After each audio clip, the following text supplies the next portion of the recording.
Welcome to the Gamepad Saga Podcast. I'm Eric. Kishion. How you doing, brother? I'm good. Good. Tired. Work was hell. Uh-oh. I'm good.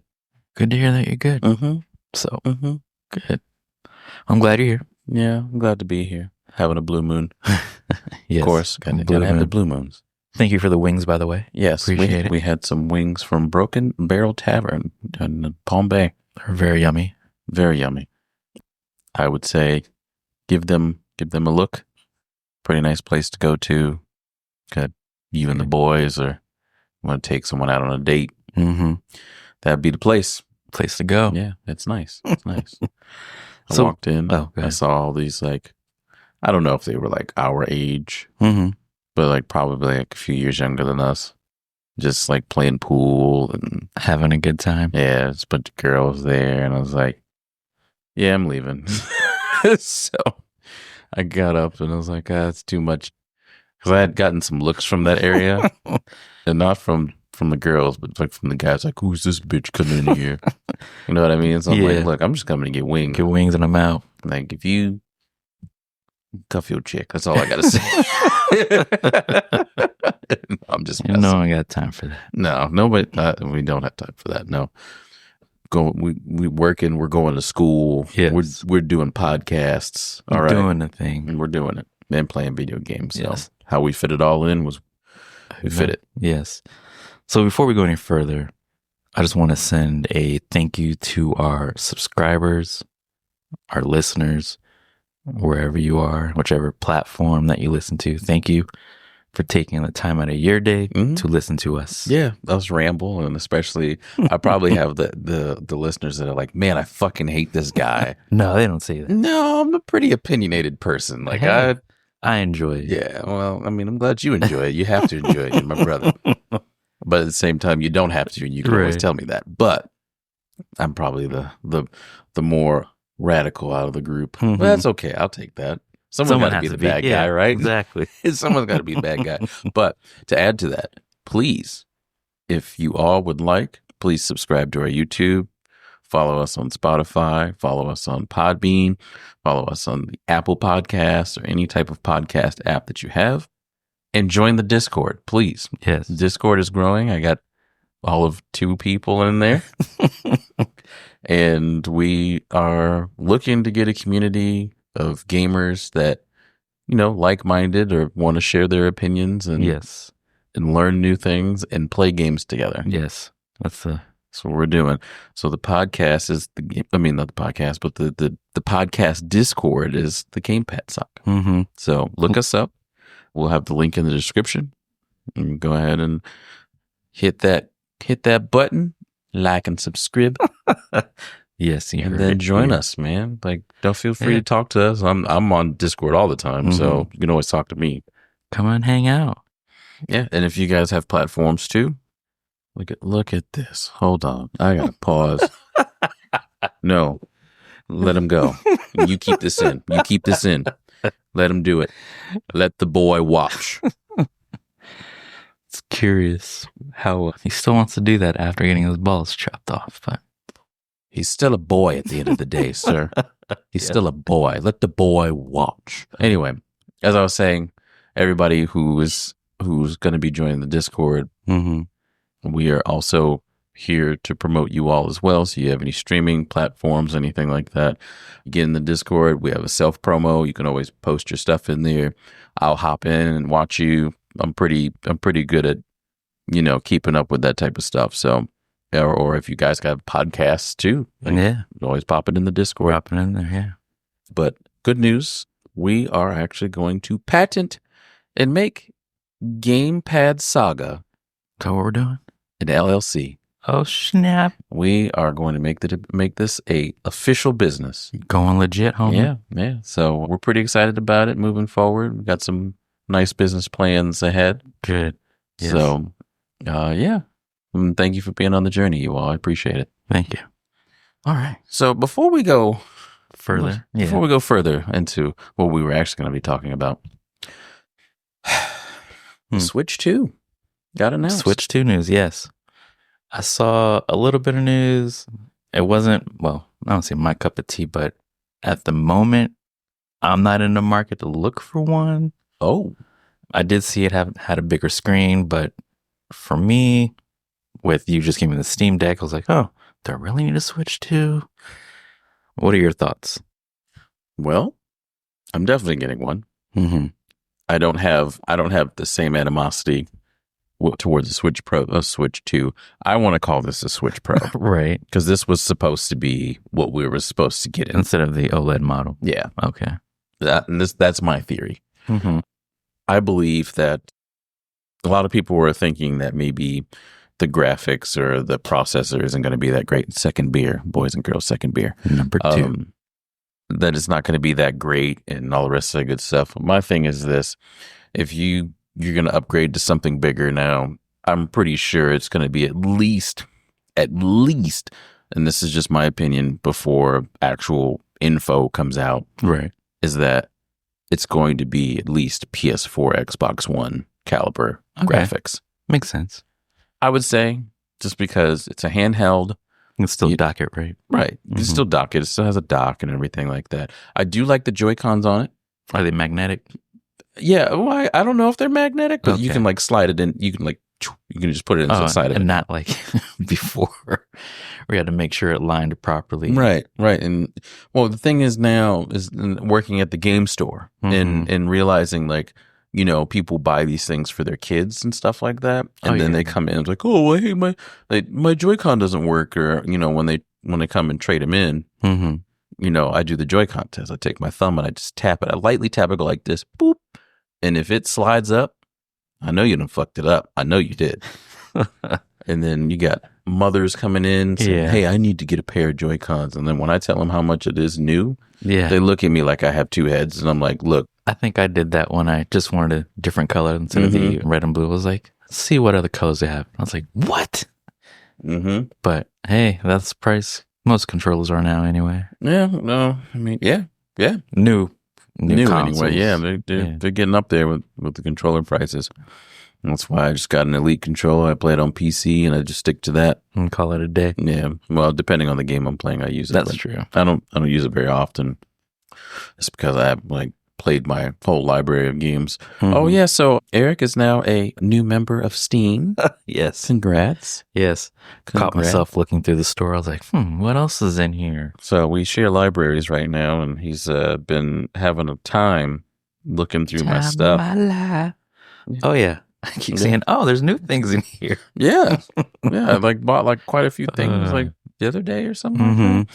I'm trying to get all the Legends of Heroes series. That's one of the ones I want and try those. I'm not here that long, but that's neither here nor there. But the Switch 2 Joy-Cons that go into the sides, I don't know if they're magnetic, but I would guess a lot easier to attach to the screen, I guess you call it. And it's not going to be to a point where those are going to be replaceable all the time. So I believe that was a good fix that they had. The little colorway I thought was pretty cool, like the colored Joy-Cons, like where you know the attachment that went on the top on the original Joy-Cons, the strap. Yes. So now that's kind of built into it. Oh, okay. and it's the color of the corresponding side. Because were they separated, and you would have to attach. Yeah, you would have to attach it. Now it's just on. Okay. So you just put it in the side and call it a day. Like you said, bigger screen. And you can still dock it. You're still able to play your Switch games on there. Oh, good. So, I'm sure everyone's happy about that. Yeah, I mean, I figured that would be a thing just because, you know, Xbox has been doing that since all the way back to original Xbox now. And now they took away the original Xbox and 360 store, and I'm pissed that I have to buy a console because all of my 360 and original games that I bought, I can't play on my PC, which I'm pretty pissed about. Now I got to go drop money. Yeah, I'm just gonna go get a used one. I just want it for the fact that I can go ahead and get those. Right. Other than that, you know, PlayStation 5 is compatible with the 4, and then they got their little library of PS3, PS2, PS1 games. People are trying to mimic the Xbox. It won't work. It won't. Because they won't put the games that the people want to play. Right. Right. And if they did, they would have done it a long time ago. Mm-hmm. I mean, I think Switch would be the closest one to do it. Yeah. Well, I mean, because they got a pretty good library. Yeah. I think we talked about it in a previous episode. Mm-hmm. I only played it for the older games. Yeah. And if I got the Switch too, do the same thing. Right. Play for the older games. Well, except for Breath of the Wild. Breath of the Wild. You got to get Tears of the Kingdom. Actually, I have it, so you want to borrow it. Okay. Yeah, that'll be next on the list. But yeah, I'm definitely going to get it. I know when they were leaking out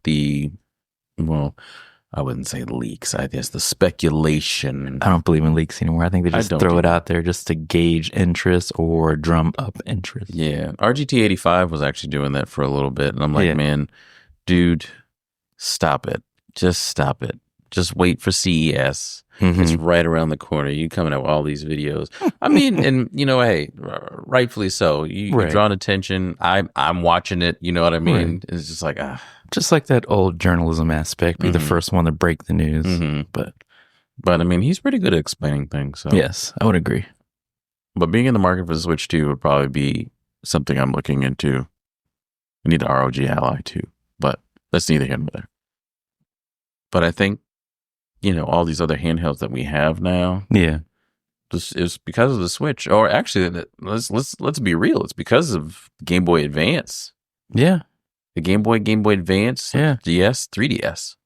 And we've touched on quite a few of those in previous episodes. But those were the staples to where we're at today. Everyone are the companies wanting to have their own little handheld and play. Now we got Xbox talking about they want a handheld. That's interesting. I think how I think about that, if that is a thing, how I think about that is I think it's a really good concept. Mm-hmm.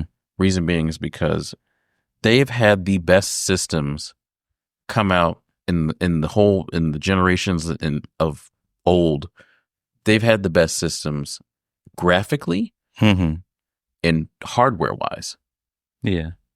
But now they've gotten to a point now where they still have the best graphical system, but they have no games. Yeah, it's weird how you reach that point. But they've been buying up all these studios and everything like that. Yeah, I'm curious. But I mean, are they all? Go ahead. Sorry. Well, no, go ahead. No, I'm just curious. Like, what are they doing? Buying up all the studios. Are they having them all collaborate, use resources from each other?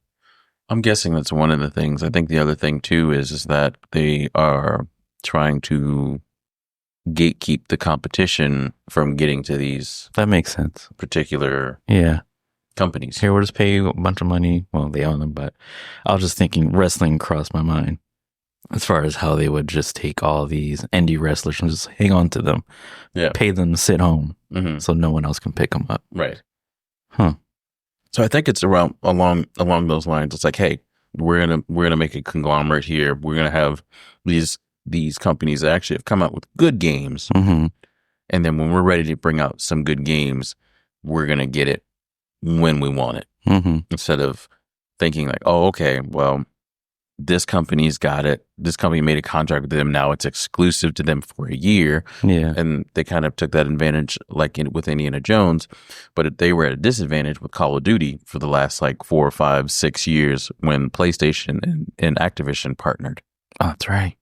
Because remember, you got the betas for PlayStation first before you got it on Xbox. And I think that started with Black Ops 4? I'm not sure. I don't follow Call of Duty that much. Want to say it was Black Ops 4. Yeah, I think it was Black Ops 4. And then moving forward after that, PlayStation had it. You even had exclusive skins on PlayStation. Was it Modern Warfare 2? I had that original Ronin skin. Oh man, that shit was fire. I played with that character all the time just because I had a PlayStation. Right. I was like, yeah, I'm gonna do it. So I think Xbox is finding a niche now that's going to, I wouldn't say put them over the edge just yet, but get them back into the race. The race, yeah, I could see that. And I think, and then Switch. I mean, I'm gonna be real. I think Switch is actually made it to the top really over PlayStation. Oh yeah, once they drop, everyone's gonna buy them up. So. We'll see those. And then for your scalpers out there, I swear to God, on everything that I love, And I'm whispering because I don't want the NSA hearing me. Oh my God. But they hear me anyway. Fuck them too. But Great. Now that we're coming after us. Oh, yeah. Come on after me. Come on. I dare you. But I swear to you, I will slap you and your mother. By the moons and the stars in the sky. And even the suns around whatever planet that has multiple suns could it'd be outside the universe. I will toss you in the lake of fire. Play with me. Play with me. Oh my gosh. But yeah, I'm pretty excited for Switch 2. I'm excited for the news that we got. So was it April of this year that we're going to get a showcase of a Nintendo Direct? Did not look. All right, well. In today's episode, we are going to talk about a video game company that has a French background. Oh, oui. And that's based in Paris. They are known for interactive storytelling. And that company is Quantic Dream, which was founded on May 2nd, 1997. Going to use his government name here. By David D. Grutola. Oh, why would you do all that? Now you're going to have everybody sending hate mail to him now. Who's this David D. Grutola guy? But I guess most people may know him as David Cage. Oh. So he wrote and directed the games that we are going to talk about. And that is Nomad Soul, which came out in 1999. Fahrenheit, which came out in 2005. Heavy Rain, which came out in 2010. Beyond Two Souls, which came out in 2013. And Detroit Become Human, which came out in 2018. So for your listeners out there, post in the comments if you played any of those and what was your thoughts about them. And brother, I think we'll have to do like a follow-up with these games later on. Because before, I had only played 2 of the games. But then while doing research, I ended up buying 2, which is Nomad and Fahrenheit. Or Indigo Prophecy. Yes. So why did they tell them why? Oh, we'll get there when we get to the game. Oh. I got too carried away. It's okay. Still on the second beer, boys. Number 2. So the games that we're going to talk about, I guess, have a few different names. I guess you can call them like a choice-based game, choose your own adventure, interactive fiction type thing, depending on the line of dialogue that you select and the actions that you take during the game or your gameplay depends on which kind of ending that you will get. So, I've only played Fallout 4. And even on that one, I guess you can get a few different endings. But anyways, so the first game up is the Nomad Soul. For some reason in the US, they wanted to name it Omicron, the Nomad Soul. Released for the PC in 99. Oh, that's why I don't know about it. Cause... And then in 2000, it did come to the Sega Dreamcast. Okay. So developed by Quantic Dream, published by Eidos Interactive. You would think they made Shenmue too. You would think. Oh, yeah. You would think they would have. Is that similar? I started looking at that game, but I wasn't sure what it was like. Shenmue? Yeah. You played Shenmue. Did I? Yes, you did. We played Shenmue on the Dreamcast. Or maybe I did. I think you did. I probably glanced at it. Shenmue. Yeah. All right. In the comments, let me know if I'm saying it right. I want to say it's Shenmue, but it could be Shenmue. So don't blast me too hard if you are. I mean, I could take it. Don't get me wrong, but no diddy. But I mean, I could take it. But I'm just saying, like, just correct me so that I know what I'm saying the right thing. Going off topic. Yeah. I guess there is a game on Steam called Diddy. I guess you play as 51 Cent and Minami. And who? Minami or something. Minami. Oh, here we go. Japanese spin and everything. But yeah, sorry. All right. We got a little off Sounds topic. like a documentary there. Yeah. I was like, how to do a double take.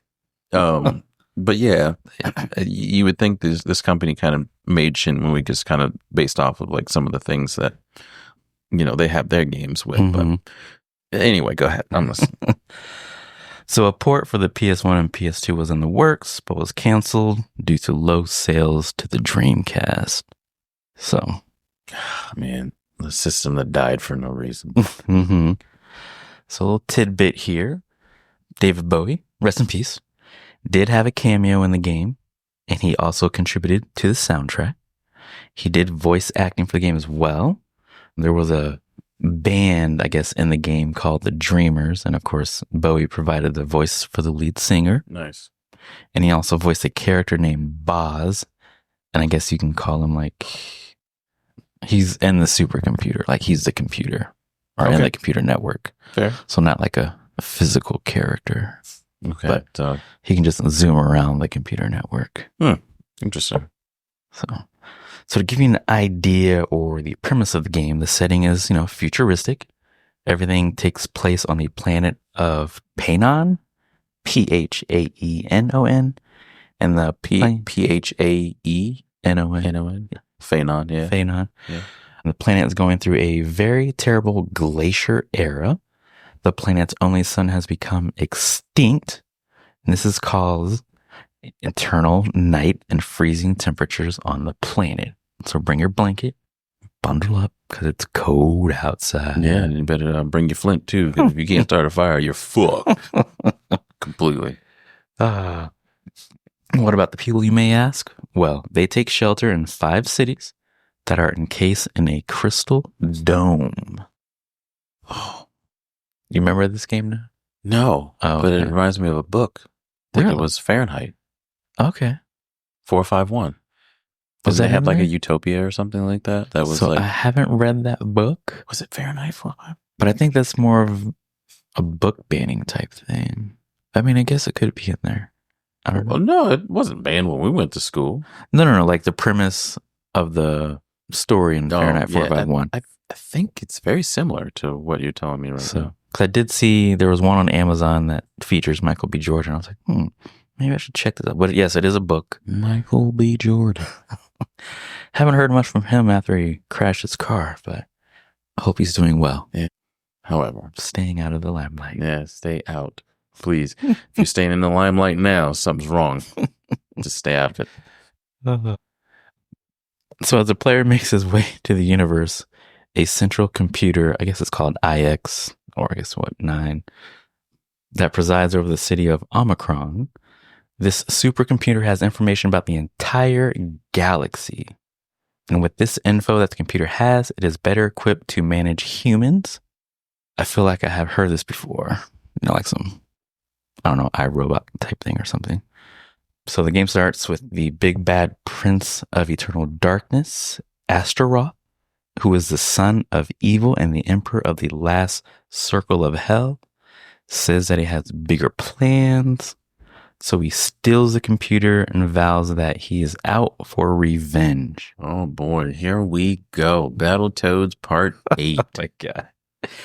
He plans to not only conquer the planet, he wants to spread his reign of power over the entire universe. So, Big Bad Wolf is like, yeah, I'm going to take this. Yeah, go ahead, take it. So this is like an open world adventure game that does have like a side-on perspective when you're in hand-to-hand combat. So this game also features a third-person view. It does have a fast travel system where you can enter something that resembles a taxi in the game and just move along from place to place, and they call them sliders. Slitters. So I don't want to spoil too much of the game because I still want you, the listeners, to go out there and play it. I do plan to play it eventually when I get there. I think at the time I probably knew this game existed, but I probably stayed away because 2000 Dreamcast, because I wasn't playing like a sports game or a racing game. I don't think I played much of anything else except Metal Gear. On the Dreamcast or PlayStation? Well, during around that 99, 2000 time. We're playing Madden. We're playing the shit out of Madden. What are you talking about? As I was saying, I was either playing a sports game, racing game, or Metal Gear. But yes. It's interesting. That's kind of an interesting take. Like I said, the cities thing kind of makes me think of that. I think it's for Fahrenheit 451. It talked about a utopia or something like that. Could be something else. So make sure you guys read the book. Could be something else. All right, so let's see. I will say at the beginning of the game, you were contracted by an Omicronian police officer. He goes by the name of Kyle 669 Kay apostrophe L Kay apostrophe L Kyle. I don't know. Mikhail. There you go, Mikhail. We'll call him Mikhail. So this is your first body. If you die, you just possess another body. So just keep jumping the bodies. Oh, so he's a body snatcher. Yes. So you're able to possess or transfer to at least 41 different characters during your playthrough. That is insane. Mm-hmm. Mind you, this is 2000 on a Dreamcast or Windows 99, but it is your job is to investigate the Anakba sector looking for a serial killer. So are you chasing a human or a demon? Just to get you guys started, but could be both. Could be one. Mm-hmm. Could be your mother. Who knows? Right? Yes. So as I was saying, we'll have to do a follow-up episode after we get some playtime because this one I have not played yet. You bought it though, right? Yes. I'll just play it off of your thing. Yes. Okay. And I watched gameplay and I was like, looks interesting. Yeah, I'm kind of looking at it right now. It kind of has a cyber. Oh, Eidos Interactive? Yes. Oh, this is when they were good. They were making some really good Hitman games. Yes. Eidos Interactive did this. Okay. Mm-hmm. I'm looking at it, and it kind of has like a Hitman / like cyberpunk feel to it. Yeah. So it'll switch between like first person, side by side. Well, not first person, sorry. Third person, side by side, depending on like whatever you're doing. But yeah, it looks like it's an interesting game. I would say you should check it out. Yeah, I mean, I'm definitely going to. Yeah, this is interesting. I'm just kind of taken aback by it because at first I'm thinking to myself because I'd never seen it, and I was like, it's probably some just like some barren like post-apocalyptic thing because it's like you hear Nomad Soul, right? So you hear about some crazy gypsy walking around, but I'm looking at this and this is actually pretty fleshed out. Mm-hmm. I mean, I'm thoroughly impressed, but I don't see the PlayStation actually being able to keep up with this. Yeah. I see that maybe because it was on PC first. Correct. I'm not saying that a lot of PC games couldn't be played on PlayStation because there were. Mm-hmm. There were ports. However, for something like this, I don't think it would have ran well, and you would have had the conversation where, oh, so it came out on PC, Dreamcast, PlayStation. Yeah. What is going to be the best system to play it on? Like kind of like with fighting games, right? Mm-hmm. Like we talked about it before. Most fighting games are good on the Sega Dreamcast, right? Because it's almost damn near arcade perfect, like I mentioned 50 million times last podcast. So you're going to come up with that argument. And for a game like this, I don't think it deserves an argument like that. I think it needs to be on the best hardware that there is and go from there. I really don't think the PlayStation 1 would have did something. You said PlayStation 2, right? Yes. So they would have done a good job. I think that would have been a good job. However, I still don't think it would be the same. That makes sense. I still think kind of like the whole Ready to Rumble thing where they were completely different on a different. Oh my God, it was night and day. Yes, and I think we played it on the Dreamcast, we've played it on the PlayStation, and we played it on the 64. I remember playing on all three. The 64 and the Dreamcast. The Dreamcast was the best one. Yeah, the 64 was the second best. And the PlayStation, like what? Like what are you guys doing? Yeah, it was horrible. It was terrible. And it was kind of like if you think about PS2 era Madden and original Xbox era Madden. It was better played on Xbox. Yeah. I don't know why we had this thing where it's like, oh, it's better on like PlayStation. PlayStation had darker colors. And it was so grainy looking. Mm-hmm. And I'm like, man, what the fuck were we thinking? Right? Just being fanboys for no reason. Yeah. Not even understanding like, oh, it could look a lot better on Xbox. I mean, you still be a PlayStation fanboy, but understand there's some games that don't play well. Play well, yes. But yeah, as I'm looking at this, Omicron would not play well on PlayStation. That's for sure. So, I mean, do you have anything else on Omicron that you wanted to share? No, at least not for this episode. Not until, get my hands on it and actually play. Because, it's one thing when you're watching gameplay, another thing when you're actually playing it. Mm-hmm. So, but I am excited to play it. Okay. So what's the next one on the list? Moving along. Oh, shoot. I got attacked. You're attacked by It was what? a gnat. Uh-oh. Some type of mosquito. Some.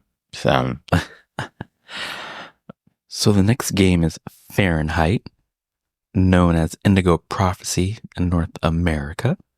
Allegedly, the reason why the game was renamed to Indigo Prophecy in the States was because this was done to avoid confusion with the Fahrenheit 9/11 film that came out in 2004. Yeah, I remember that. Mm-hmm. So Fahrenheit was released in 2005 on PC, PS2, and Xbox. It did make its way to the 360 in 2007. It was remastered for Android, iOS, Linux, and Mac in 2015 and made its way to the PS4 in 2016. Mm-hmm. Developed by Quantic Dream and published by Atari for the initial run in 2005. Who did the remaster, do you know? Actually, I think they did it themselves. Oh, okay. That's good. Eventually, that's good. I guess they have the backing to publish their own games. Yeah. The initial idea was to have this game be released as an episodic game, have a story about a murder scene from different perspectives. I'm glad they abandoned this idea. Oh, I'm so glad. Because at least for that time, I don't think it would have worked. I have seen it. I mean, I don't know. Because they did it with the Hitman series. I guess it was good in a way. What? The episodic release theme. Oh, for the newer Hitman? Yeah. I guess. I don't know. So with Hitman, with that and Hitman, I think it's a bit different, right? Because different location. Each Hitman that came out for when they came out with the Xbox One and PS4, like the newer trilogy of Hitmans, I guess let's just say World Assassin. Mm-hmm. So that being episodic is a bit different than something like Indigo Prophecy or Fahrenheit Indigo Prophecy. Sorry, because you have a story in both, but it's how do I say? With Indigo Prophecy, once you're in that, you're in it. True. Yes. And with Hitman, it's more of a game where it's I can go kill a guy, take a break from it, play another game, and then go kill another guy. Yeah. I mean, unless you really like the Hitman story and you feel that involved with it, stuff 100%. Yeah, and then I can understand it. But you're talking about something that's super dynamic, multi-sided story. You're looking at something that is. And I'm not saying Hitman isn't, right? But for the time that Indigo Prophecy came out, a fully interactive area, at that time was mind-blowing, for me anyway. Yeah, 2005. Yeah. And like I was telling you on the phone the other day, I think this particular game was what brought on Heavy Rain, Alan Wake, all those games, Dark Pictures, all those games that are now popular today. They just came out with Alan Wake 2 at the end of the year. So it's is that a remake or a completely different new game? So they did a remaster of Alan Wake, and they did Alan Wake 2. But yeah, I think Indigo Prophecy had set the tone for those types of games now today. And, if anyone hasn't played it out there, just like Eric said, we're going to go ahead and we're going to recap on this at some point. But it comes out to where in the beginning of the story, you got some guy washing his hands in the bathroom, and you're one of the characters that you play. I forgot his name. I think it's Kyle or something like that. Yeah, it would be a Kyle, wouldn't it? Lucas Kane. Yeah, Kyle Kane. There you go. Kyle Kane. Yeah. So Lucas Kane comes out of the bathroom stall. You just see the whites of his eyes. You don't see no pupils. The man's possessed by something, and so my first initial reaction is, what the fuck is going on? Yes. That's how it was when I was watching gameplay. Right. Then when I played it, I still had oh my God. I was like, what the hell is going on? Who is this guy? Mm-hmm. And You're just literally brutally stabbing this man to death. Yes. Just, like straddling over him, just putting it in his chest, and then just doing the whole demonic thing and all rest of the good stuff. I'm like, yeah, this dude's got to die. Right. Like this dude has to go. And he comes to. And then, mind you, the game actually gives you a split screen that shows that there's a cop in the diner. In the diner hanging out, yeah. And the cop was actually with the guy that you killed in the bathroom. So now you got to figure out, oh shit, these two were together. He's going to figure out, oh, he's going to be gone a long time. Let me go and see what's going on. Check, make sure he's okay. Yeah. Right. So you have to interact with your environment to make sure you can clean up the murder scene. And being able to do it so good that you can get away far enough. Right. To where the cop is eventually going to find the body. Because excuse me, this is the beer talking. You hide someone in the bathroom. There's no way no one's going to find that person unless you put them in the ceiling or something like that. Especially regaining consciousness or regaining after being possessed. Yeah, right. And this is just my guess. I've never been possessed before, but this is just my guess. Like if you're being possessed and you're going to get your body back, I mean, you would think that's a lot of energy spent. And now you're like, well, how am I supposed to do this as fast as I possibly can? Now I'm going through mental stress and fucking going through all this stuff because now I just killed a person and I don't know how I did it. Right. Yeah. And so that's the beginning of the game. Did a good job. I was like, made you think. Yeah, it did. I was like, oh my God, what is going on here? But I think the features of the game were actually pretty neat. I didn't get too far in it. But you had like a stress meter and stuff like that. Yes. That I actually didn't understand that one. But I guess you can change it. I was looking at the controls, but I guess you can change to see what the level is at. Well, you could, excuse me. You can actually do certain things to lower those levels and higher those levels. However, I don't know if it correlates to how it is in the game, but yeah, I guess depending on what you did, like if you drink water or read something or some action in the game. Yeah. And I know that was a pretty revolutionary thing at that time. You know, kind of how like N64, you had Mario 64 that came out, which was pretty revolutionary. And then all of a sudden, bam, you got everyone's doing a 3D game. Yeah. And then you get Ocarina of Time, revolutionary. And then PlayStation comes out. What was the first one? I guess you could say Game Breaker because it was like a release title. Yeah. And it was like, oh, okay, it's revolutionized football games. Football games now look better. And then bam, Final Fantasy VII. So I feel Indigo Prophecy was one of those things that a catalyst to that really kind of launched that genre of game. It's y'all got to play that. Y'all have to play that. Yes, you do. If you don't play any of the 5 that are out there, because you said it was 5 of them, right? Yes, Quantic Dream. Yes, they made 5 games. If you don't play any of the other ones, Indigo Prophecy is one that I highly recommend. I second that. Because I was like, you know what? Let me pick this up. And that was the one I went to play.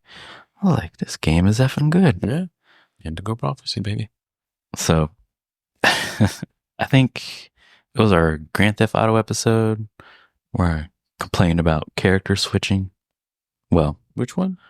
Our Grand Theft Auto episode. I think I mentioned how I'm not a fan of character switching. Well, all 5 of these games, you switch characters. So, but for some reason, hey, don't you be barfing. Don't you be barfing. They did a good job of it. I guess because... Sorry, I was talking to my nephews. I guess because they're all doing something different and not so much the same thing. Don't you be barfing. Sorry. Brother. Let me talk to your sons real quick. Don't you be barfing. Hey. Oh, does someone still have a steak? Hey. All right, we're back. So anyway, as you were saying, I'm sorry. Oh, just character switching and how I didn't mind it playing these games, but other games I did. But maybe one day I'll figure out why that is. But I guess because they have you do something completely different and where it doesn't feel like it's the same thing. But moving along, I guess we'll go ahead and talk about the beginning part of the game for those who are on the fence about trying it. But you mentioned Lucas Kane became possessed, murdered someone in the bathroom, and then you're pursued by New York's Police Finest, Tyler Miles, and Carla Valenti. You are able to play as these characters during your playthrough. You can also play as Marcus, who is Lucas's brother. I guess he's like a priest in the game, so brought a different feel. So you got a possessed man, and all right, I'm going to bite one of them right in the eyeball. Right in the eyeball. Oh. The liquid coming from your eyes feeds my ego. This game does include branching paths. Well, maybe not so much branching paths, but you are able to select different dialogue during your playthrough. The final level determines which ending you get. This game has 3 different endings, so depending on your actions will depend, the ending that you get, I guess good or bad. Mind you, I didn't know they came out with a physical version on PlayStation 4. Oh, did they? They did. Oh, surprising. Complete in box, which I don't know how you can do a complete in box with PlayStation 4 games now because there's no manuals. Right. $41. Hot dough. Yeah. So I guess it was, and there's a limited run at 68. Interesting. But yeah, I think it's going to be a very good game. Anything else, brother? No, I think we hit Indigo Prophecy pretty good. I highly recommend it. I really do, because it's a pretty cool game, and like I said, it set the tone for a lot of genres. Like I mentioned again, the Alan Wakes, all the rest of the good stuff. Oh, the Telltale games. Yes, yeah, they're similar to this. Yes, yeah, I think the Telltale games were highly influenced by the Nomad games in Indigo Prophecy for sure. Mm-hmm. All right, so moving right along. The next game up is Heavy Rain. This is all you, brother. I never played this one. So don't remember why I wanted to play this game. I guess I saw a commercial or something. I was like, you know what? Perked my interest. I was like, let's check this out. This game was also part of the PlayStation Move. Remember that thing? Oh, yeah, I do remember that. I remember, okay, side notes. I remember the PlayStation 2, the PlayStation iToy for the PlayStation 2. Yes. iToy. Oh, my God. I got a story.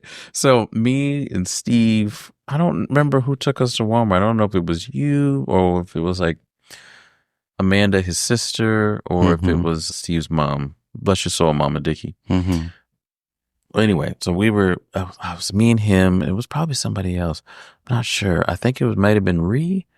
Anyway, we're getting into it. So what was it? So they had the iToy game, and there was one of them that was like the ninja games. You had to use your hands to like hit the characters that were coming towards you from the side and stuff like that. So there was a section that had like the little teddy bears in the thing. So I go and grab the teddy bear out of the thing, and I'm just taking out I'm just like swinging the teddy bear all the way around, just screaming, just going to town. Yeah. And it was fun. The iToy was great because you could actually use objects in the iToy. Wow, that's awesome. But yeah, PlayStation Move. I do remember that.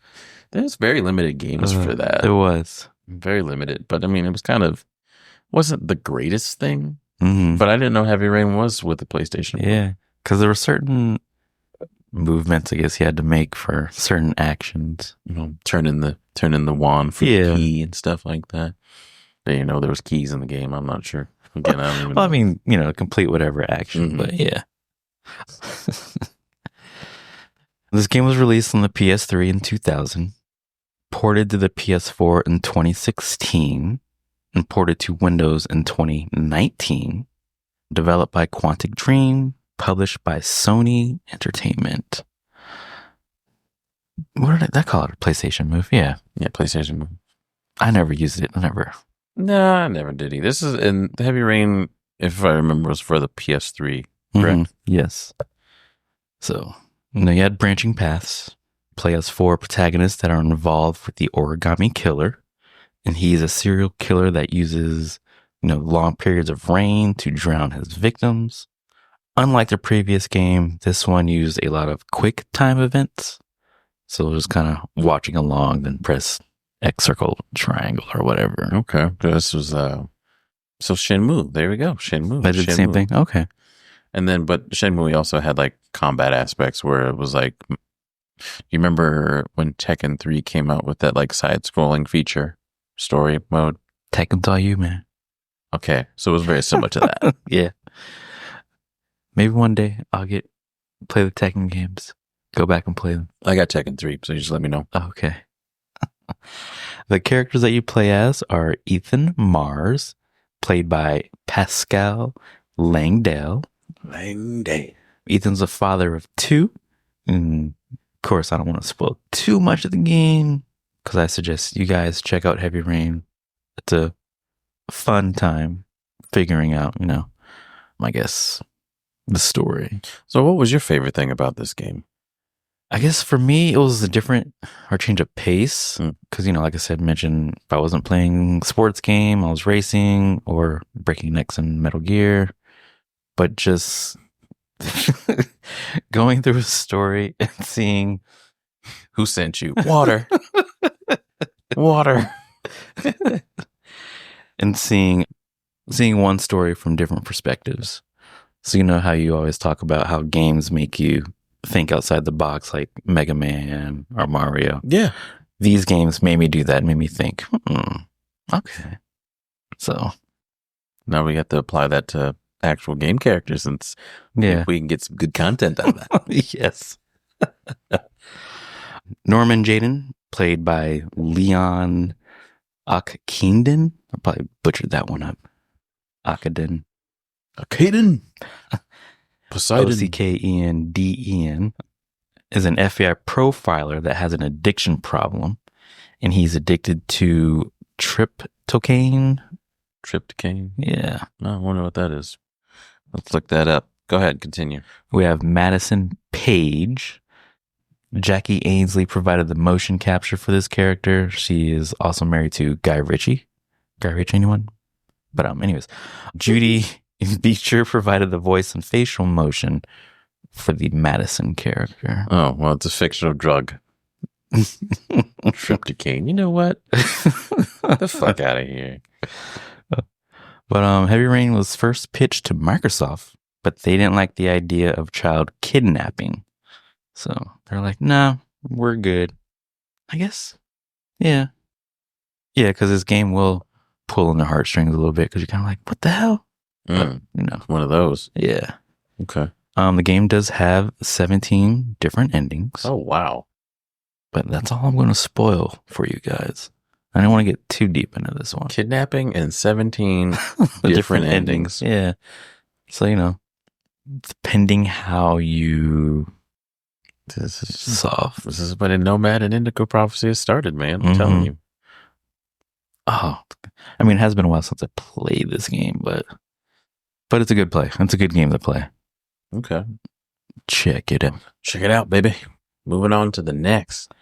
So the next game I have not got my hands on, but it's Beyond Two Souls. I don't have that one. I have Detroit Become Human, though. I don't have that. Yeah.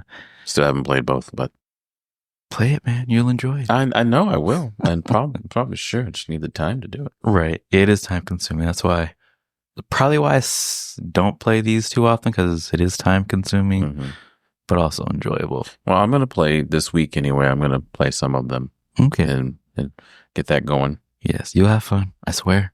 I believe you. So Beyond Two Souls, developed by Quantic Dream and published by Sony Computer Entertainment, released for the PS3 in October of 2014 and the PS4 in November of 2014. A port for Windows was released in July of 2019, and you get to play as 2 different characters. One is Jodie Holmes, who is portrayed by Elliot Page, and the other is Aiden. So I guess Aiden is like an entity that is separate soul that's linked to Jodie somehow. So like Guardian Angel? So not so much a guardian angel, but her spirit being, I guess, is able to walk between life and death, dark side, like light side. Yeah. But third beer, boys and girls. Third one. But we'll have a follow-up for you when we get some gameplay. But the game also features the famous Willem Dafoe, and he plays the character Nathan Dawkins. And he works in the Department of Paranormal Activity as a researcher, and he's very close to Jodie. Her character looks at him like a father figure. As previously mentioned when we talked about the other games, depending on the dialogue you select will determine the outcome of the game or the ending that you get. In this game, there's 11 different endings, and I'll give you details of the beginning just to give you an idea of what's going on in the game. And if you listeners decide to give this game a chance. So at a young age, Jodie's living with her foster parents. She knows she's different and is still learning how to control Aiden. Aiden has the ability to possess people's mind, manipulate certain objects, and use telepathy. There was an incident that happened where Aiden almost kills one of the kids in the neighborhood, and this leaves Jodie's foster parents, Philip Holmes and Susan Holmes, no choice but to seek help from Nathan Dawkins, or Dr. Nathan Dawkins. They're like, we don't know what's wrong. Please help her. We can't have an incident. And the associate, or the person that helps Nathan Dawkins, is Cole Freeman, who is played by Kadeem Hardison. You may know him from the movie I'm Going to Get You, Sucker. Oh, which one? Which Vampire character? in Brooklyn. He was the one, and was he the one in the wheelchair? Oh no, wait, isn't that Don't Be a Menace? No, Don't Be a Menace did a cameo of that. Yeah. Okay, so yeah, it is the guy in the wheelchair. What about you, Littlefoots? What are your dreams? I wish to dance. But of none of those movies, maybe you know him from The Cosby Show or A Different World. So, Hey, we can't do Cosby. We can't do Cosby. I mean, as much as I love the show, don't get me wrong. We can't do Cosby, brother. All right, we can't do that. Sorry, guys. Can't do Cosby. And watch in secret, I'm like, oh, I'm watching the Cosby Show. No, I never really watched it growing up. Really? Like, I probably would turn it on, background, do something else. But I never really, Cosby Show was sat great, and man. watched it. Cosby Show was great. It was Cosby Show, Family Matters. Family Matters, yes. I mean, those shows went hand in hand, brother. They went hand in hand. I don't know. Cosby's funny as shit, though. I will say that. His stand-up comedy, Yeah. Cosby as himself. Mm-hmm. I remember my football coach in high school would play that, and he would know, because he played it a couple times. Yeah. And he would know when I played it. He goes, "Yep, I know who's going to die when watching this." And every time I got to certain points, I'm like in tears. Yeah. Just because it was so funny. And I'm pretty sure it'd be even more funny now that I'm older and I can understand it now. Understand the reference, yeah. Oh, but I'd be in tears. Like, that's a great show. But yeah, we can't do Cosby, man. All right. No Cosby, guys. Sorry, guys. We can't. I mean, you know what? No, he served his time. We can do Cosby. Even though, like, he's a dirtbag, but we can still do Cosby. He served his time. All right, back to the game. While the doctors are in care of Jodie, or Aiden, I guess, she learns to control her abilities. Nathan and Cole are working on a device that can open a portal that connects to the living world and the land of the dead, or world of the dead. They refer to this as infraworld. This allows Jodie to see dead people all the time. She's often asked to reach out to spirits, and of course, she gets tired of it. They're like, hey, go talk to so-and-so or find so-and-so. How are they doing? She just wants to be a normal teenager. I didn't mention that earlier. So it's like that whole teenager growing up thing. She wants her independence. Something happens to the condenser, and of course, Nathan asks for her assistance to fix it. She lets Nathan know that you should not, work on this condenser. It's not right. You shouldn't do it. Then the CIA come along. Oh, shit. And the agent that recruits her, takes Jodie away from Nathan. The agent is Ryan Clayton, played by Eric Winter. I know him from playing Tim Bradford in the show The Wookiee. God, here we go. Can't talk. The Rookie. The Wookiee. Waka waka. and Adrian Webb and Rosewood. Oh my god.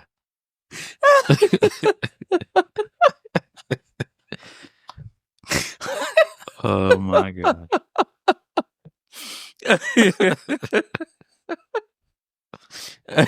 Okay, I'm good. I'm good. Go Are you ahead. sure? Yeah. No, you're not. Because I'm not.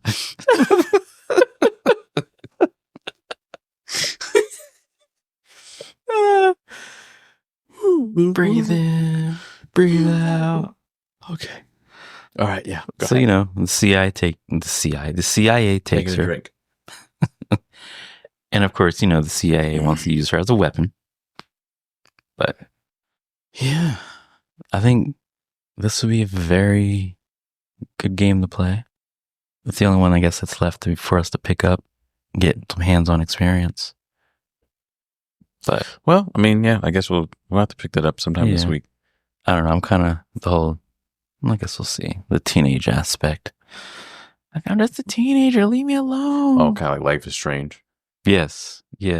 Oh, that's another game. That's another game that's This been is like influenced that. by Indigo Prophecy and Nomad. Another one.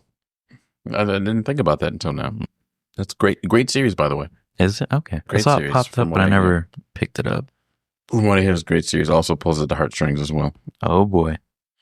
And I'll let you know. Out of the two of us, you know, I'm the more emotional one, so I'm the crier for sure. Mm-hmm. I will definitely feel something and fucking bawl my eyes out if that's the case. It's okay. Over the years, I've become a little more emotional. Yeah, they say that we do. But I've always been like that. Yeah, it's okay. Show your emotions, guys. It's Yeah. okay. You know what? It's okay to cry. Fuck it. Mhm. There's been plenty of animes I watched, plenty of games I've played where I'm just like, wow, that hit home. Yeah. I'm going to go ahead and shed a few tears. If Mhm. not, pause the game and go fucking bawl my eyes out in the bathroom and then come back. Right. No, I was thinking about it the other day. Like, has there ever, or maybe I saw it somewhere, just a game where it made you go, wow, Yeah. that was awesome. Yeah. Like, I'm trying to think. yeah. There's been a couple games that did that to me. But I know I can name you plenty of shows that did that. One Piece. Mm-hmm. I mean, I know we don't talk about anime here. Mm-hmm. But I mean, if you play games, you like anime. Yeah. Well, besides you like Dragon Ball, and that's Oh. about it. Well, that's as far as I've gotten. I haven't really ventured out yet. I told you, Horimiya. You did. I Horimiya. have it queued up, Well, you didn't play it. You didn't or watch at it least yet. You didn't watch it yet. selected in my stuff. You know, I could say One Piece has made me feel every emotion, primary and secondary.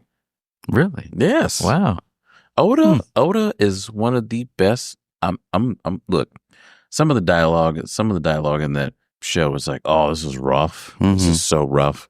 But when shit gets real, it gets real. And I've been mad. I've been happy. I've been excited. I've been sad. I've cried. I think that's good when a show can get your emotions moving. And here we go. Remember when I said that people think I'm probably gonna think like, oh, I'm the terrible one out of the both of us. Mhm. Like, I hate this guy. I can't stand him. Well, here's one for you. God. Here's one for you. You ready for this? I think Oda is better than some of the American film writers that we have right now, Okay. Just whatever they produce or the content. or even show writers. Yeah, because I've never watched a movie that was, you know, like, we'll say Top Gun or something like that, right? Mm-hmm. Top Gun, that was like the first one. I watched it as a kid. I'm like, yeah, I like jets. Right. You know what I mean? But then as I've gotten older and watched the newest one that came out, it's just, oh, this is nostalgia, Yeah. right? That's all it is. Like a lot of the movies that we have, even if they have sequels, then, you know, it's either a continuation of the story or something different or whatever it may be, but kind of the same premise, Mm-hmm. right? If it's a horror movie, obviously it's scary. If it's something that, you know, deals with like emotion, it's always a chick flick growing Yeah. up, Yes. right? And that's just, I'm just talking about the era we grew up in. Yeah. But that's just how it was. One Piece, I have, again, felt every goddamn emotion there is. I remember, thinking about it just makes me all teary-eyed. You know what? No. I want y'all to go watch it. Check it out. Go on YouTube and watch The Death of Dr. Hulick. Mm-hmm. That shit took me out. It took me out when I saw that shit. And I was like, yo, that's crazy. Okay, so the show is portraying, I guess, certain things, I guess. Yeah, and better than what it does, or better than American shows. Yeah, definitely. Anime does that. I think anime does that way better. So it's upfront and not sugarcoated. Mm-hmm. Okay. Mm-hmm. Mm-hmm. And some games are like that. Going back to what we're actually talking about, some games are like that. But yeah, there's some games that got me too. The Life is Strange, yeah, definitely pulls at the strings. Okay. All right. So the final game, the last game that we're going to talk about is Detroit Become Human. This game is developed by Quantic Dream, published by Sony Interactive Entertainment, released for the PS4 in May of 2018, and for Windows in December of 2019. So I did not play this game until probably 2022 or 23. And you said you have played it, or you just have it? I have it downloaded. I have it in my library. Okay. But I have not played it yet. And I heard it was really good, though. I know some people that have played it. Yes. And they've enjoyed it. It's like, well, there's like over 85 endings. Christ almighty. Seriously? There's a lot, yes. Talk about branching paths. Yeah, there's a lot. Okay. So you control 3 different androids. Oh, it's androids, huh? Yeah. iRobot, here we come. Androgens. And their story paths do cross each other. So you have Connor that has 13 different endings, and he's portrayed by Brian DeCharts. Now, Connor is a police investigator, and his job is to track down androids that have deviated from their original programming. So he follows along. He's like, hey, that android's not behaving correctly. Gotta bring you in. Next is Kara, who's played by Valerie Curry, who has 39 different endings. She's a housekeeper that ends up developing, I guess, artificial consciousness and takes on the responsibility of one of the young girls at the house that she is a maid, essentially. And the last character is Marcus, who is played by Jesse Williams, and he has 33 different endings. And so you may know him from playing Dr. Jackson Avery on Grey's Anatomy. You don't like Grey's Anatomy? You know what? Working in the hospital, that shit's just a slap in the face to me. Do you think, what about the ER? You think that's more It's all closer? a slap in the face to me because a lot of that stuff is not. How it actually goes down? No, it's not. I've been in the thick of it numerous times. And watching them do that, I'm like, y'all are just acting. Y'all can't act this shit out. You really can't. That's true. You can't. You really can't. Yeah. Like today, I'll give you a prime example. Today, we had a stroke that came in. Yeah. And I think I explained it to you today, but I guess we can do it to the viewers. We had a stroke that came in. The viewers want to know. And they were on the way. And I get to the room, and the nurse, she's a very good nurse, by the way. She's a very good nurse. So don't think that I'm saying this out of spite of what she did. I'm saying this like, oh God, this is not good for me because I had to do a few other things before I got over there. So I was alerted of the stroke maybe 10 minutes before I got there. And I had to finish up some things before I went over there. So it was some patient care stuff I had to do. I left that part out because I just didn't want to explain all that. But by the time I got there and started getting everything set up, the nurse goes, oh, hey, I called for the patient like 10 minutes ago. And I looked at her and I said, okay, cool. But in my mind, I'm like, holy fuck. Are you serious? I still got to get this set up. I got to get that set up. I need to zero the A line. I had to go ahead and get this hotline in thing. I have to get fluids ready. I mean, I got it done. I busted ass, but when it comes to Grey's Anatomy and ER, even before I started working at the hospital, I always thought like it was a slap in the face because, mom and dad did, as an ER nurse and retired paramedic firefighter. that was a slap in the face to me. Like, I'm like, what? I get Like, it. Yeah. how the fuck are you going to do this? I mean, I get it, it's a show. You know what I Right. mean? And some people are interested in that. But how are you going to do this and portray like, oh yeah, this is what it is, when it's really not? And a lot of people really do believe in shows. They do. Yeah. Especially around here anyway. Yes. Working a registration. Especially around here. Yeah. But it's like, no, I can't do this. And I remember in high school, I remember I'd be in class, and then the girls, like some of the popular girls I was in class with, they'd be like, oh, did you see Grace the other day? Oh my God, it was so good. Or, oh, I hated when this happened. Or, I hate that bitch. And it's just like, right. Yeah. But that's what they get. You know what? What they do get right, though, is like all the cattiness and all the rest of stuff, and all and all the shit talk and everything like that. If only some people knew. Yeah. Holy cow. Yeah. Yeah. That's correct. That is correct. But the patient care, highly incorrect. Correct. Yeah. Highly incorrect. But they got the drama down perfect, though. I stay far, far away from it, Right. though. I don't deal with that. Good. Like, I'm there, I that's do my tough. job, I leave.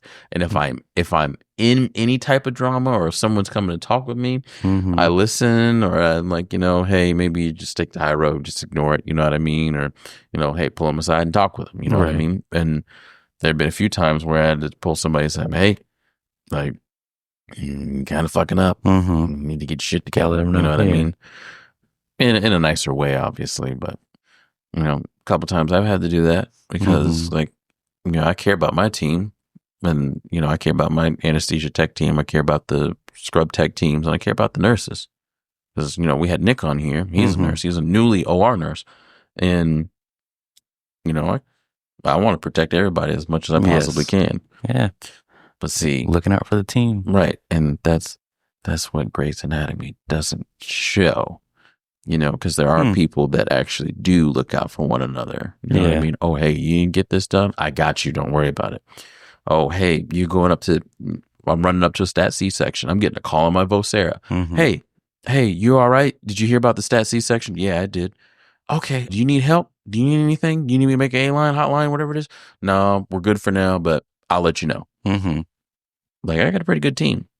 And that's not portrayed in Grey's Anatomy or ER. They just want the drama stuff. The drama, yeah, they got that down pat, for sure. For sure, they got that accurate.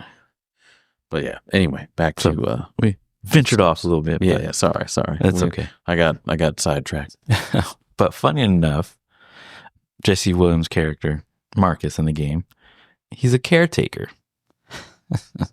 He also develops artificial consciousness and takes it upon himself to free other androids from the programming.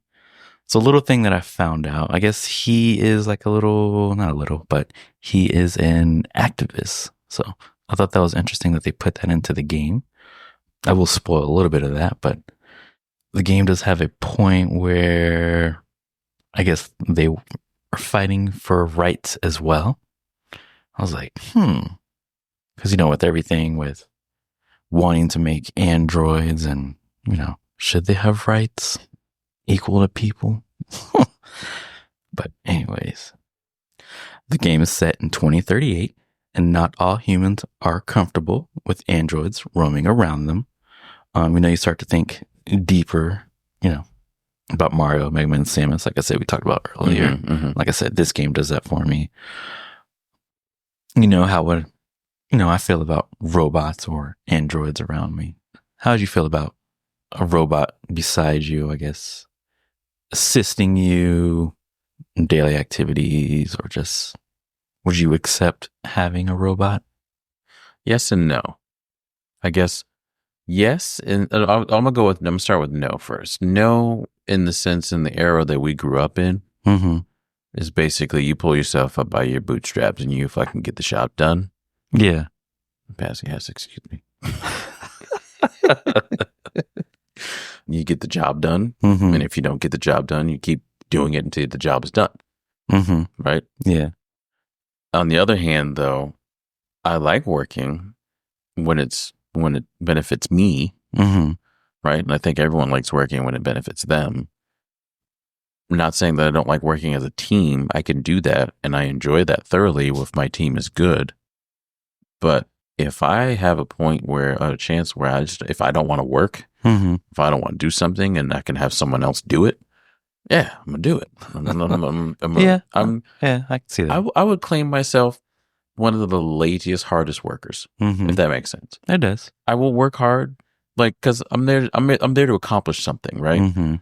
Like, whether it be at the game store where, I want to make someone's, I know nothing about gaming, trying to get into it because my buddies are getting into it, or my kids play it, but I don't know anything about it. I just buy them what they tell me. You know what I mean? Those are the people that I'd really focus on the most, as opposed to people who are gamers and, they come in, they know what they want, right? They just give me this. Yeah. That's all I want. Yeah. And they just want to go ahead and have conversation, which is fine. I like conversation too, because then I learn a lot of stuff from people. But, I'll go in there and I'll do those types of things. But there are times where it's just like, you know what? I'm doing all this stuff. I'm making these connections. Yeah, I'm doing this. I'm doing that.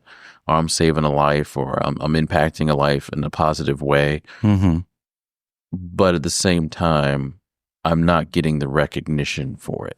Either I'm not getting paid the money that I deserve, knowing my worth. A lot of you listening out there, I know y'all feel the same exact way. It doesn't matter what job you're at. If you know you are good at what you do and you are not seeing any return dividends, I know you feel that. I know you feel what I just said. Oh yeah. That's why if I don't want to do it, then I don't want to do it. I'd rather have an Android go ahead and fill my place. Yeah. And I can do whatever I need to do for myself, right?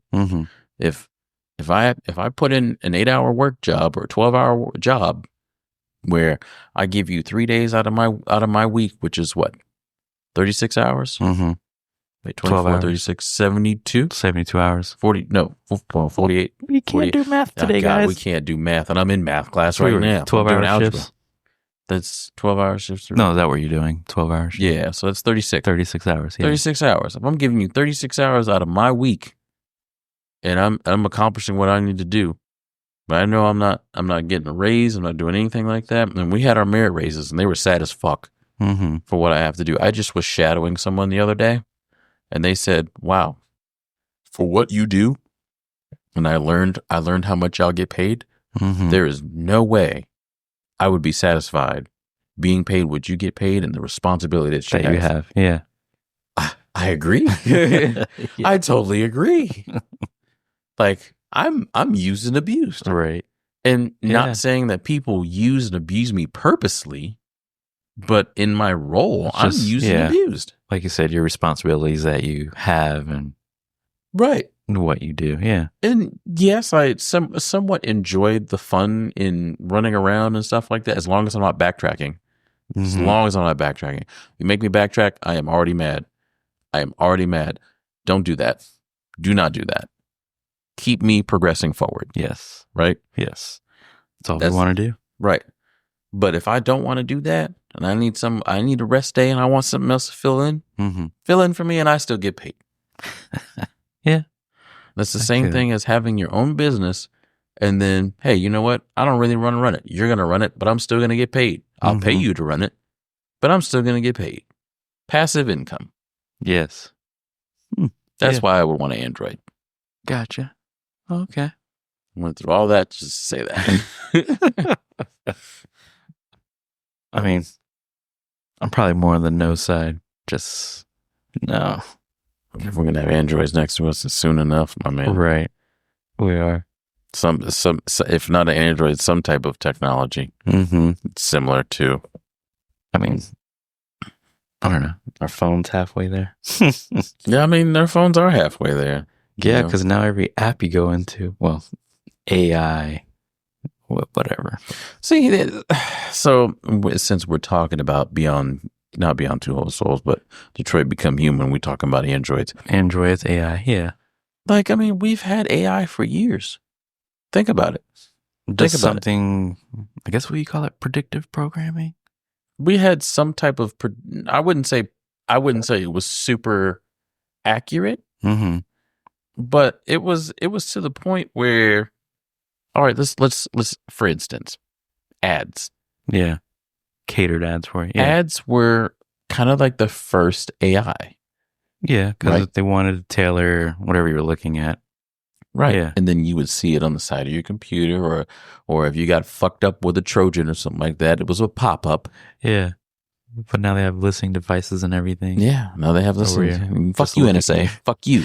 Or they search your whatever you're searching for on whatever device. Right. And you start getting tailored ads.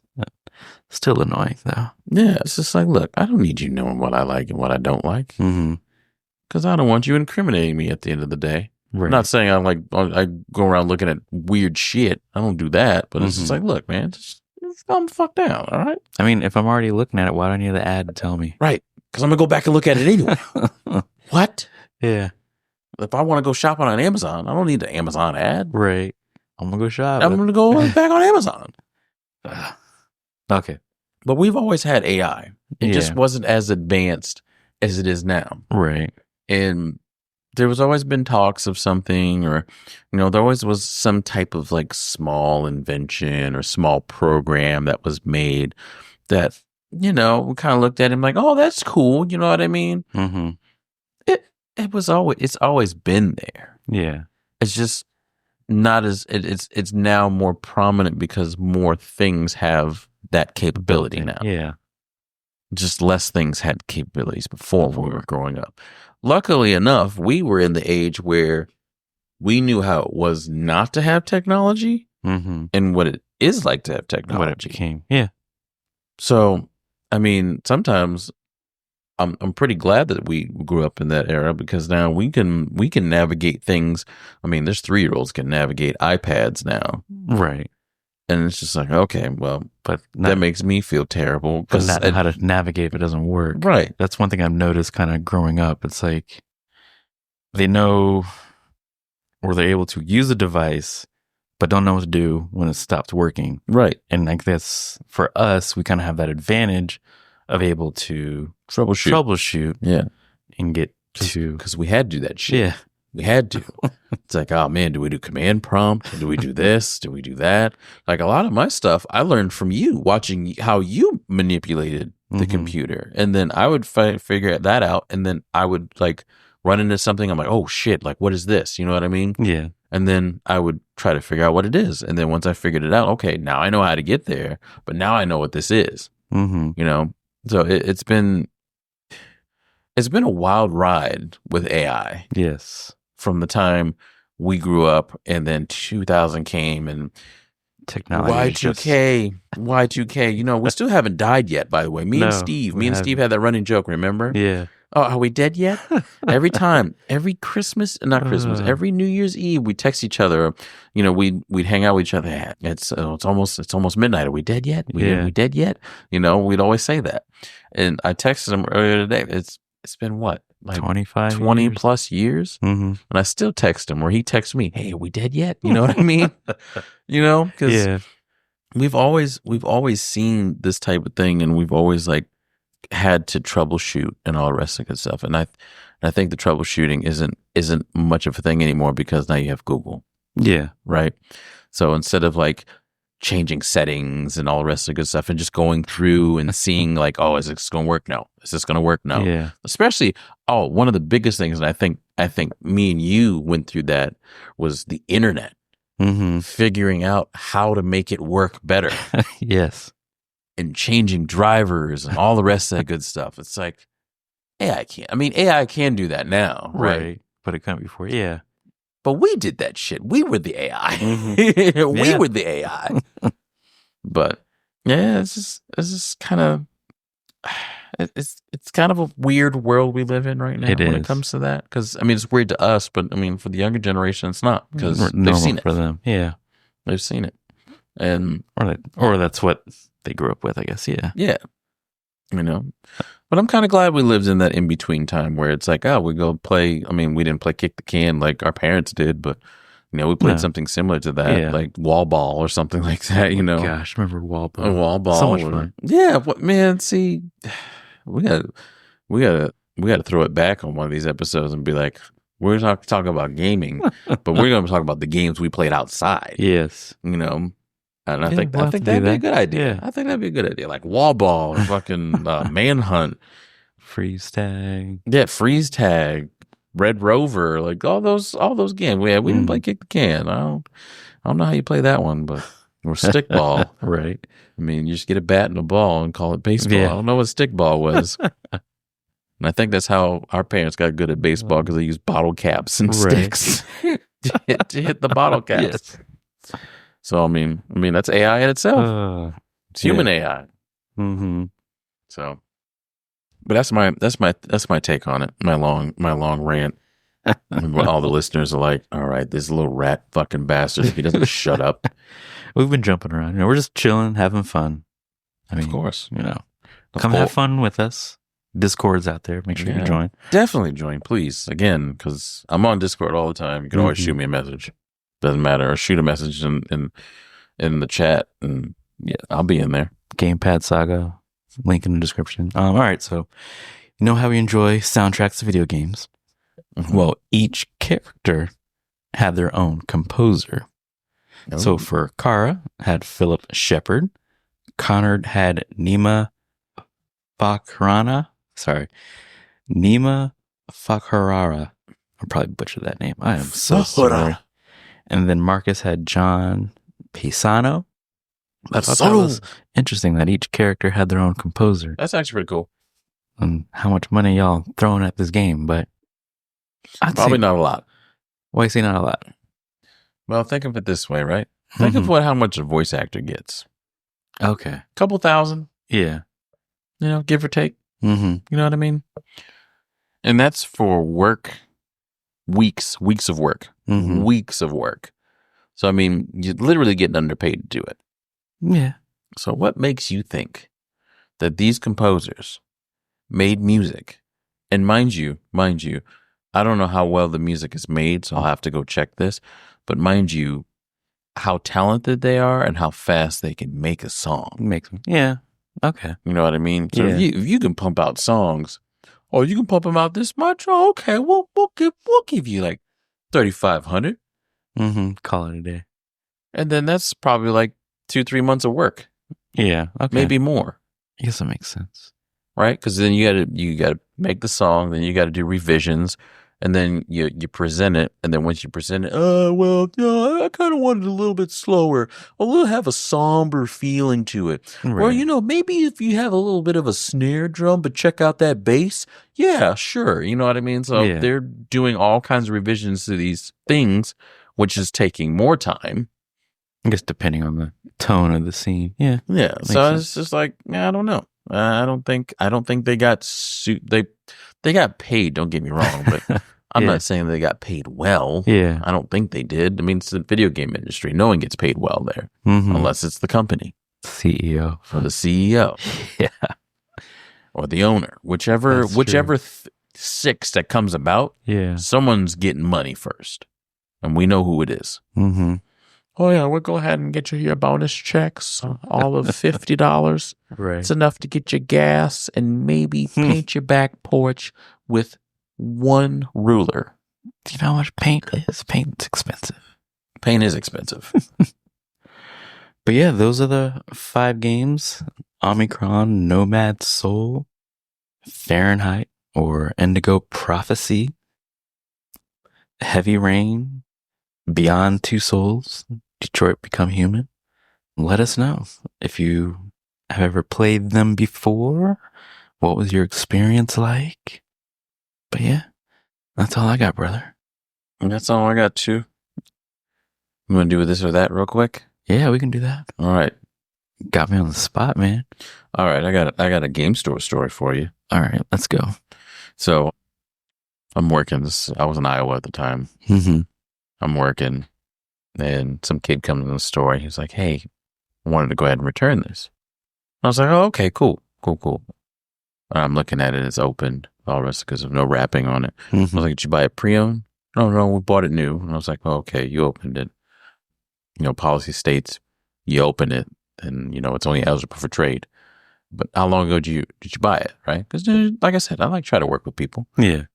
And he goes, "Oh, well, I bought it on Christmas." And I'm like, "Okay, so it's within the policy because we have that extra window that you can bring it in."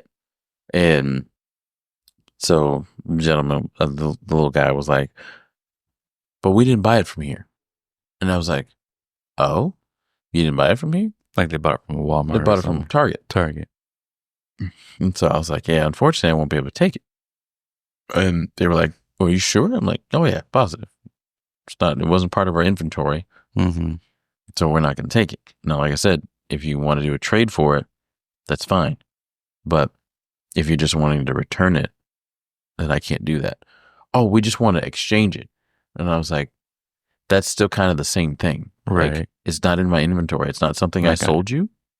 So it's not something that I could take. So he was like, okay. So he leaves. Mm-hmm. His dad comes in. He's like, so yeah, you told my son that you can't take it? I'm like, yes, sir. It's exactly what I told him. He goes, well, why is that? Isn't like, you can just go to any game store and just like you swap it out, whatever. It's like a swap, right? Like, sir, do you not know how? Okay, go ahead. Sorry. No. Go ahead. What were you gonna say? Like how, in his mind, that's like buying something from what Walmart. Then let me go to Target and exchange it. It doesn't work that way. So let me. You should go back to the place. Let me tell you something. Yeah. People are stupid.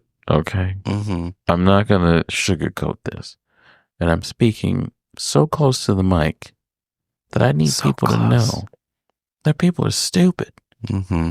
They can be anyway. I'm not saying that they're not. I mean, I'm not saying that they are, but they can be stupid. This guy was really fucking stupid because he wanted to actually not like physically fight me, but argue to me that you can't just, that doesn't make any sense. Oh, it makes perfect sense because you didn't buy it from here. Yeah. So I said to him, I was like, well, how else do you want me to put that? You didn't buy it from here. I can take it as a trade, and that is it. Mm-hmm. I can't take it as a return or an exchange. What? I mean, I'm saying that's what it is. Is either you take it or leave it. Mm-hmm. He's like, well, it just doesn't make any sense, and walks out. I just don't get why people make that generalization that, hey, at the video game store, we can just exchange or do whatever. No, you cannot. You cannot. That's with anything you can't do. You can't just buy something at Walmart and then go to Target and be like, hey, I bought this. Yeah. I don't have the receipt. Yeah. I'm sure people still do. But I just need to return this. Don't you guys sell the same thing? Mm-hmm. Well, yes, jackass, but we don't, that's not in our product. That's not in our inventory. That's extra now. Mm-hmm. That's not something that was ordered. Who's burping? I think it was the ice machine. Oh, okay. Someone's burping? Oh. Someone's burping. Sissy said someone's burping. Oh, okay. Stop the burping. Anyway. But yeah, like I was getting all riled up for a minute, but the burping calmed me down. So good. It's like, no, you can't do that. Can't do that. Yeah. Like what? No, I don't have any stories like that. I'm trying to go back, think. I mean, I got another one. I don't know if I said this one, but this was a Burger King story, actually. BK. I can talk about have Burger it King. your way. I loved Burger King. I loved working at Burger King, actually. Burger King, probably one of my favorite jobs. Really? Yeah. Oh, yes. Okay. What? Man, I was a shift manager. So, I mean, I was king of the castle there you at go. night. You know what I mean? So this was before I was a shift manager, though. So I was doing drive-through. Yeah. And something happened. I was taking the guy's order. Somebody was saying something in the background, right? And they weren't even talking to me or talking about the person that was ordering the food, right? They were just being loud. They were just being loud, having a good time, laughing, all the rest of the good stuff. And then all of a sudden, the guy, as he's doing mid-order, he's like, wait, if you're laughing at me, if you got a problem with me, then I would suggest you just like not do that anymore.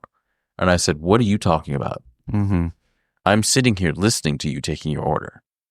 And so he's like, oh, my order's done. I'm pulling up to the window. All right, cool. I'm about to punch this motherfucker in his face. Like, no joke. No joke. Man. He comes in. He goes, oh, so were you saying something about me? I'm like, bro, I don't even know you, man. Yeah. Like, what am I going to say to you? Like, what? What am I making fun of you for?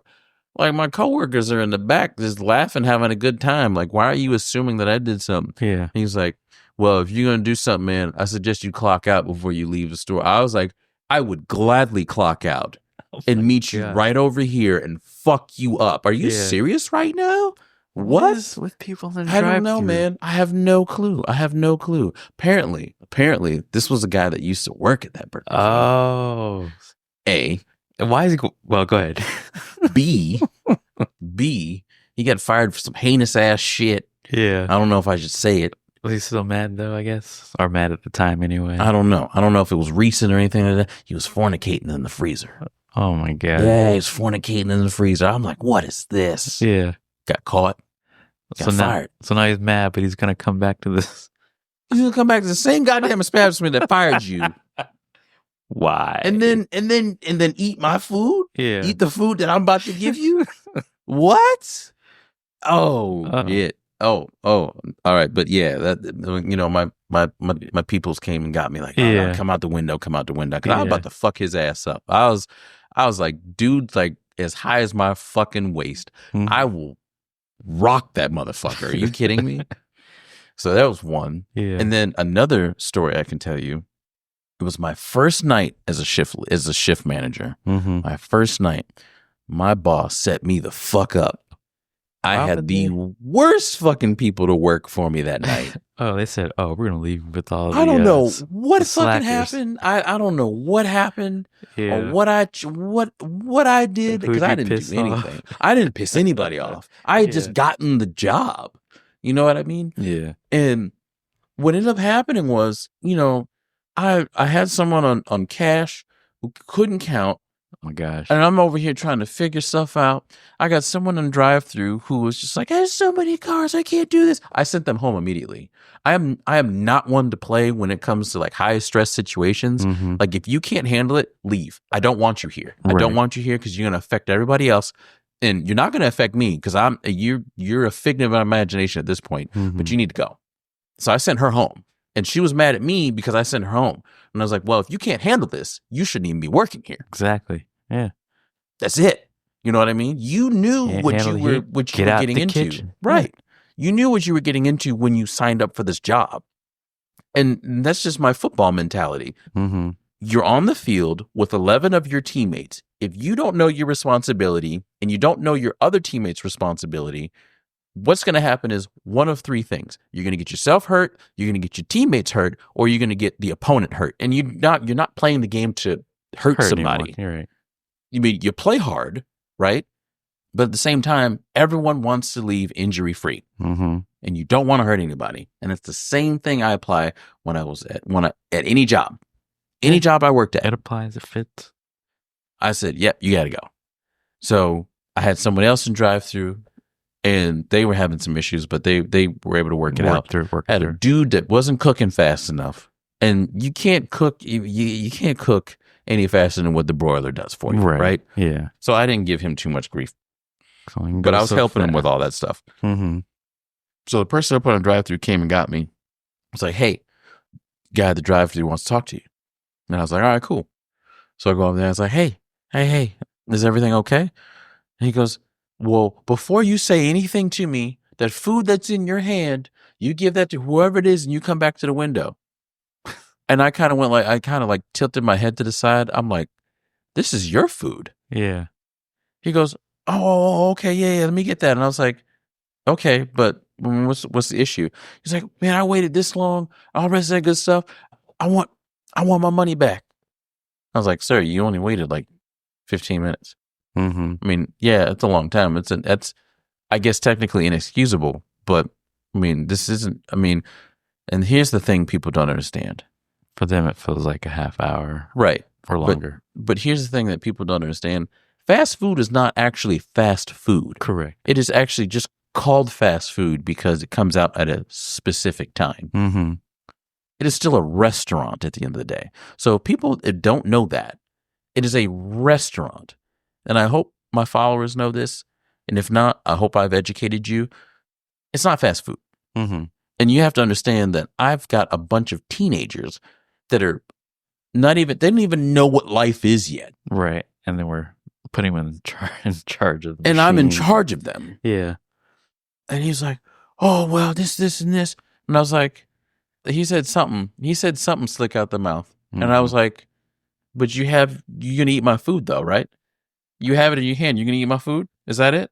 Is this all? Is this all we're getting at? You're just gonna eat my food? Mm-hmm. It's like, man, I ain't got time for this. And he pulls off, and I was like, yo, he's like, all I asked is, you gonna eat my food? Right. The food that Like, you ordered. You did all this, and you want to give me shit, but you gonna eat my food still? Mm-hmm. Shut the fuck up and get on about here. Now you holding everybody else up because you want to be a bitch. Come on inside and talk to me if that's the case. Yeah. Pulls off, didn't even come inside. Gosh. I don't know. It's weird. Yeah, man. Yeah. I mean, I worked at McDonald's for a little bit. I never worked drive-through. They just had me on cash. I guess because I was the responsible one. But I had a few people come in and just, where's my food? You know what? It's like, bro, you were just waiting for 5 minutes. Because remember, I worked at McDonald's off Murrell for a little bit too. Mm-hmm. McDonald's brings some really uppity fucking New Yorkers for sure. Does it? Over there it does. Yeah.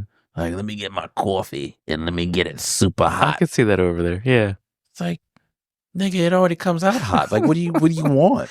Extra hot. Yeah, you want it extra hot. Okay, so you can go ahead and pull what that woman did and got burnt because she was a dumbass and didn't realize that coffee's hot. Yeah. And still won the lawsuit. You know what? I'm done. I'm so done. I need to leave. I need to go hide in the cave somewhere or some shit. Yes. Like, what?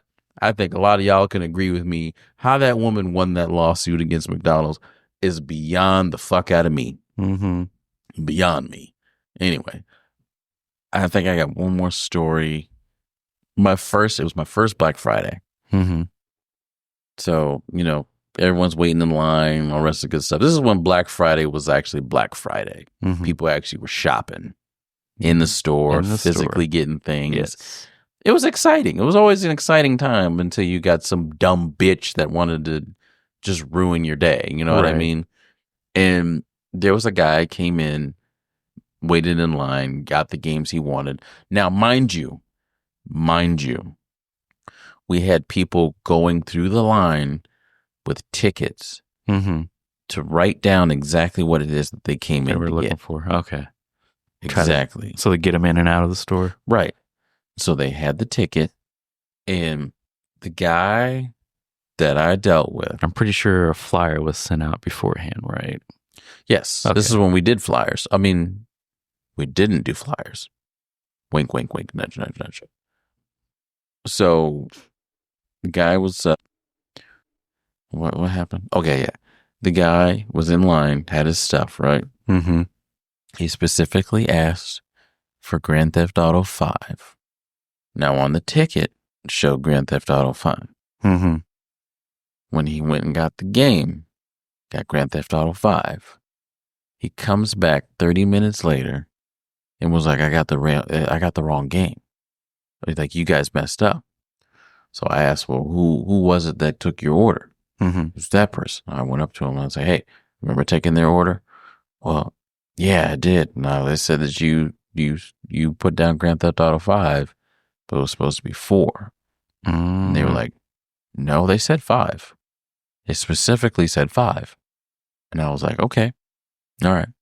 So I was like, look, now you got a whole line ahead of you. So we'll be glad to help you out, but you have to wait because these people have been waiting in line. Mm-hmm. You know what this fucking bald ass bitch does? And I don't mean to be mean, but fuck him. He didn't want to wait. He didn't want to wait. But he knew there was a line. And this fuck nut was the one that said the wrong damn game. Yeah. I get that. So, I mean, why are you going to get upset with me when I tell you that you have to wait? Mm-hmm. And he gets an attitude with me. I'm not backing down. I'm like, no, you have to wait. That's as simple as that. He's like, well, let me get your manager. And I was like, sure. I am the manager. Pop copy, y'all. Yeah. I should have said that, but I didn't. So so my DM was there. So I went and got him. And I was like, all right, well, here's the deal. This guy's getting upset, blah, blah, blah. But I'm telling him he has to wait because everyone else, I mean, this line is still long. Mm-hmm. Right? And it's not fair to everybody else that he wanted to pick the wrong game, because that's when I started realizing, like, people like will say they want this, but really want something else, Mm-hmm. but then say the wrong thing and then try to blame you for it. Or yeah. And it's like, no, I'm not having that shit. Yeah. I got to a point at that point in my life, I was like, no, you're not going to treat me like that. You're not going to treat me like that. Just you say want the what it is information you want. You want me to sell you this game? You better treat me with some respect. Mm-hmm. Put some respect on my name, damn it. Put some respect on my name. I used to get that at the sub shop. People would say they want a medium, but really wanted a large. And it's like, of course, they don't say anything until we're all done with the sub. Right. Like, didn't I order this one? It's like, nah, bro. It's like, you want to see your receipt? Right. I can pull that up for you real quick. But yeah, and then my DM was like, he was getting all up in my DM's face. He's like, all right, you know what? We'll just go ahead and take care of him. I'm like, no, man. Like I literally said that to him. I'm like, no, he needs to stay. He needs to stay in his line and wait. He asked for the wrong game. He should have to wait for that. And my DM was like, no, don't worry about it. Just go ahead and let's go ahead and take care of him. Just to get him out of the store. Yeah, just to get him out of the store. Disruption. I was mad as fuck. Right. And this guy's like all being nice at this point, this, that, and the third. I'm like, you know what? I hope you burn in the lowest corners of fucking Hades, you bitch. Just because you think that you can come in here and act a fool and do all this stuff. All right, man. Let me catch you out in the street. Right. Let me catch you out in the street. I'm going to say something to you. I'm going to fuck your ass up too. God damn it. Took a rock and beat him down. Yeah, I took a rock and beat him down. Yeah, that song would not fly today, that's for sure. No, I never had any crazy things at the sub shop. Oh, there was one recently that came about. So there was a pothole in the plaza. So people were hitting there was like 3 or 4 people that got flat tires from this pothole within a span of like a week and a half. Gosh. And some people would come in and be like, hey man, you got to fix that pothole. And I look at them, I'm like, why? But you telling me to fix it? I'm not sure who does, but I know we don't. Right. Because if I owned the plaza, if I worked with the company that owned the plaza, I think I'd be demanding a little bit more money. Yeah. No. No, you just, I mean, the thing is like literally the size of a crater and you can't see that when you turn in. Stop flying in here then. Right. Like what? Like, what are you rushing for? Yeah. You got to look at the road. But then again, I guess some of them don't or would not expect the pothole in the parking space. Oh, I expect the pothole anywhere. What? I expect a pothole anywhere. Right. That's just how paranoid I am. But yeah, man, I gotta keep your head on a swivel. Run across some crazy people, man. I couldn't tell you. Oh, I got another one. Did I say about the guy that was like, what's the best PS5 you got? Did I tell you about that one? I think so. Yeah. Did I say it on air? I don't think I said it on air. If not, we can always edit. I'm sure you did. All right. So, guy comes in, talking about, oh yeah, so I'm trying to get the PS5. My brother's got one, and I'm trying to get one. Like, so which ones are there? I was like, well, there's the disc and there's the digital. They're about a $50 difference between the two, or $100 difference. I mean, it's $50. It's like a $50-$60 difference on pre-owned, $100 difference at the time anyway on new. Yeah. And he was like, well, what's the best one? Well, I mean, I don't necessarily know what are you talking about, but I mean, I guess in my opinion, the best one would be the disc. So that'd be the $500 one. He goes, but like, what's the top of the line one? And I'm like, all right, explain what top of the line is. And he goes, I don't know, with everything with it, like it's everything that comes with it. I'm like, that would be the disc.